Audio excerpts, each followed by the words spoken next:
Hey everybody, AmpRepairGuy.com, 203-892-4119.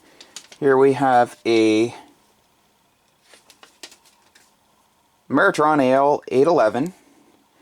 So, customer had a tube flash in 811, so I had him order a match set of 3 tubes from Penta Labs.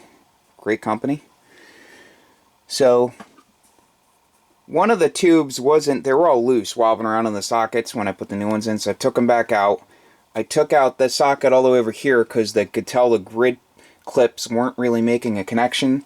So I compressed the clips for the filament, the grid, did the same with the other ones, and sprayed some deoxit gold on a junk tube on the pins, plugged them in and out a bunch of times after I put the third socket back in. It's a pain getting at that socket, but got it out. I cleaned the input and output rotary switches, changed the meter protection diode.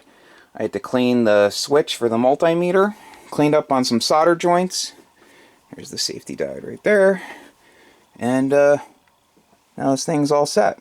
So when I ship it back, I'll take the tubes out, put them back in the boxes that were in a bigger box that came from Penta. And you have to tape these off to something. You know, like I usually use like clear plastic tape. You just don't want them swinging around. You know, take some tape, put it to the side of the transformer core, and then these two right to the shaft for the, you know, output rotary switch to input rotary switch right here. It'd be good. So, thanks for watching.